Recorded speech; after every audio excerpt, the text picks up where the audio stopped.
When you know within yourself that there's something you want to do, and I believe that all of us were born with a purpose, that all of us have something that we are supposed to do, that all of us have some goodness within us, and that goodness gives us a responsibility to manifest our greatness. And when you know that, you can feel it in your guts, and you know that you're deliberately operating below your potential. You've gotten comfortable. You stop expanding, you stop stretching, you stop challenging yourself. Let me share something else with you. Not only is it possible for you to have your dream, but it's necessary. It's necessary that you have it, that you work on it, that you develop yourself, that you go for what is yours in the universe. It happens to everybody. Here's the other thing: as you look at your goals and look at your dreams, when things go wrong, don't go with them. Yes, write that down.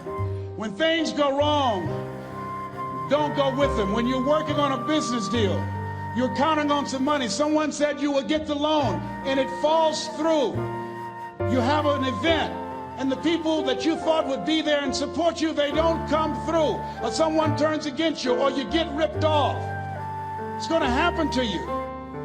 Happened to me. Someone stole all my products, my database, over 180,000 names and addresses. It's not personal. It's going to happen to everybody. It does. 8 out of 10 millionaires have been financially bankrupt. Walt Disney had 7. He filed bankruptcy 7 times and had 2 nervous breakdowns. It's called life.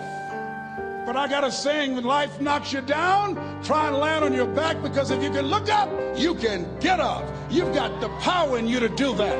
You've got something special. You've got comeback power. Here's the other thing. Let us say together: it's possible. It's necessary. It's me. Yes, write that down. It's me. Take ownership for your life. Nobody can live your dream for you but you. Nobody's going to take care of your business like you. Stop coming up with excuses. Don't give yourself permission to continue to live a small life. You can't fit a big dream into a small life. Give yourself permission to go for it, to test yourself, to challenge yourself, to live full. I like the saying: always strive to get on top in life, because it's the bottom that's overcrowded. The reason you're here is because there's something in you that says, I can do more. This just can't be it. There's something in you. There's a calling on your life. There's something in your heart that caused you to get dressed and spend the money to go to seminar after seminar and listen to message after message and speaker after speaker. Because there's something in you that tells you this is not it for you. You have not peaked here. There's more in you that you are expressing. Eye has not seen, ear has not heard, nor has entered the heart of mankind what's in store for you if you challenge yourself, if you persist and persevere, if you take ownership for your life. George Bernard Shaw said the people that make it in this life, they look around for the circumstances that they want, and if they can't find them, they create them. Create what you want. You have the power in you to do more than you can ever begin to imagine, to control your destiny, to make a difference in our children, to make a difference on the planet, to make an impact. Let us say together, it's me. And let us say together, it's hard. Say it like you know it. Say, it's hard. Ladies and gentlemen, it's hard. There are people who have seen their retirements taken away from them by the corporations that they work for. They were within 2 or 3 years of retiring, and they had it taken from them. The #1 entrepreneurs in this country now are senior citizens. The #1 employer, #2, McDonald's and Walmart. And there's nothing wrong with those jobs. I guarantee you those people did not have a plan to end up living their lives at the end of life with those types of jobs. And they didn't have a plan like you have, and while you're investing in yourself, not to. And it's hard. There are people making choices between purchasing prescription drugs or paying for gas or a mortgage note. It's hard when you're working on a job for 20 years, 30 years, give them some good years, and then they come in and tell you, we've downsized. In other words, you're fired. And then you have to start all over again. How many of you know it's hard? Raise your hands, please. It's hard. And it's not fair. One of the things I like about T. Harv is he talks about work and investing in yourself. It's not fair when people are going up against that kind of stuff to tell them just think positive and be enthusiastic and everything will work out all right. Ain't that kind of party. It's hard. Life will put some knots on your head. I bought my first home for my mother. I was rushing, didn't know what I was doing, and I bought a home that had a lien against it. And they called me, Mr. Brown, yes, there's a lien against your property. We need $55,000 if you're going to stay there. Wait a minute, sir. I just bought this home. The guy told me there were no liens against it. I'm not the one that owe you the money. You should have checked that out, Mr. Brown. Hold your head up. If you ever make a mistake, hold your head up. If you ever do something that everything goes wrong, life catch you on the blind side, hold your head up. It's not over. Goethe said, that which does not kill you will make you stronger. Hold your head up. Shake someone's hand on your right and left and say, hold your head up.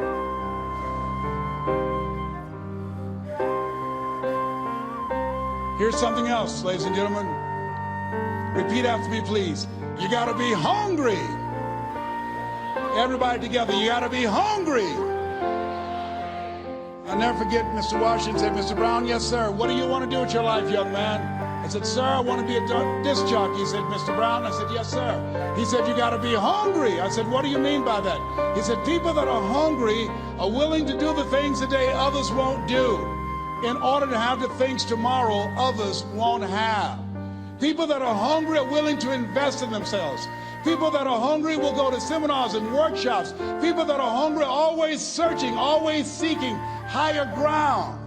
So how do you want to make it? I said, I want to be a disc jockey. He says, good. Here's what to do. He said, I want you to read 10 to 15 pages of something positive every day. He said, you don't get in life what you want, you get in life what you are. You must program yourself to success. He said, I want you to listen to Earl Nightingale and Zig Ziglar. Listen, faith comes by hearing and hearing and hearing.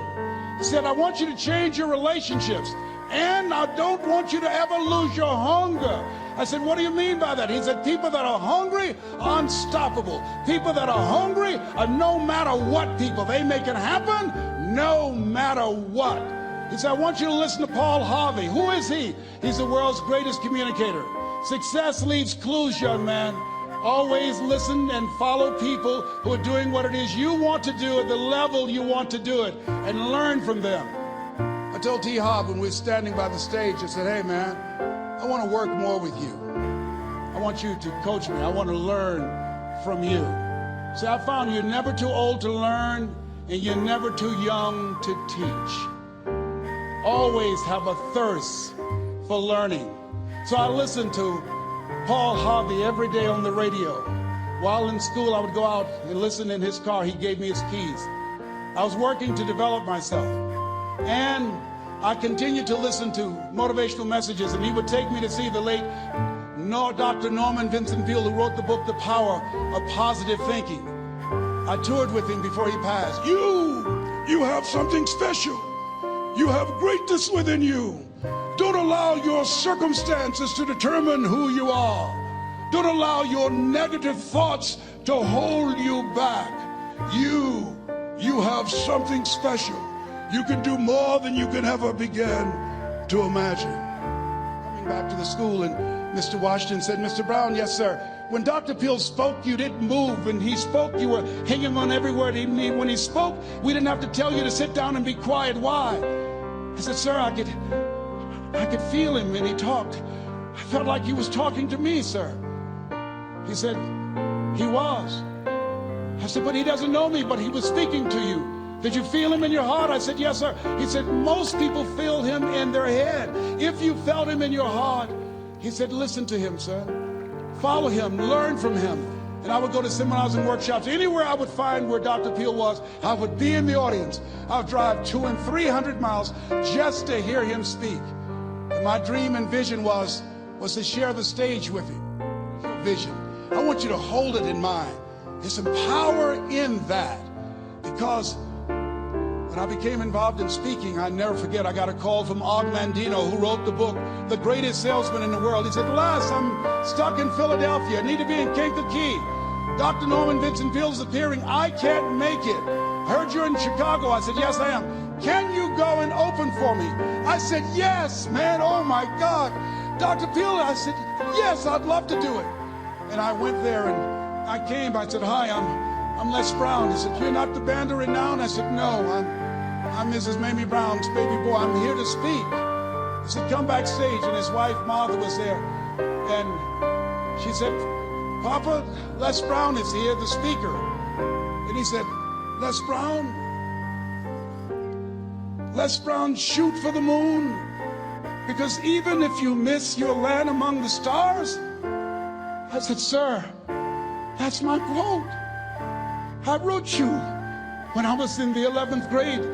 I was a part of a special education class project. That's my quote. He said, I know. I end all my speeches with that quote. And Dr. Peale had a great sense of humor.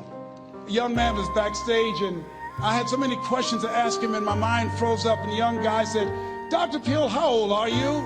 And he was up in age. He said, Sonny, I'm 92. The young man looked at him and said, I don't know if I want to live to get 92. He said, that's because you've never been 91. So I did the things that Mr. Washington suggested. I listened to motivational tapes on a regular basis. I would go to seminars and workshops whenever Zig Ziglar and Dr. Dennis Waitley and Jim Rohn would come to town. And I said, sir, what do you want me to do now? He said, Mr. Brown, I've given you everything that I can give you. He said, develop your mind, put your money where your mouth is, continue to learn how to be an effective communicator, because once you open your mouth, you tell the world who you are. And always surround yourself with OQP, only quality people. So I went to apply for a job on Miami Beach, WMBM radio station. Milton Butterball Smith was the program director. Hello, Mr. Butterball. How are you, sir? My name is Les Brown, sir. I'd like to be a disc jockey. He said, young man, you have any journalism in your background? I said, oh, no, sir, I don't. You have any experience in broadcasting? I said, no, sir, but I practice all the time, sir. Let me audition for you, sir. Let me show you how good I am. All I need is a shot, sir.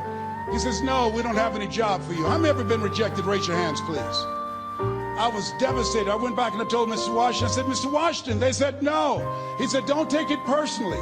Most people are so negative, they have to say no 7 times before they say yes. He said, you got to be hungry.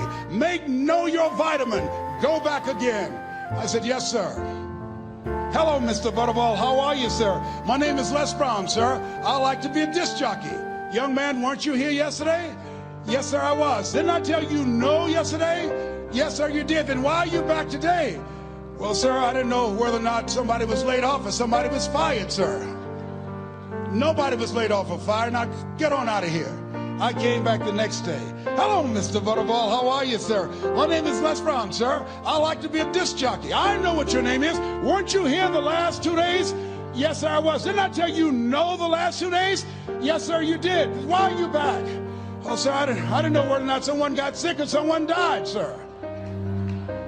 No one got sick or died. No one was laid off or fired. Now, don't you come back here again. I came back the next day talking loud, looking happy like I was seeing him for the first time. I said, hello, Mr. Butterball, how are you? He looked at me with rage. He says, go get me some coffee. I said, yes, sir.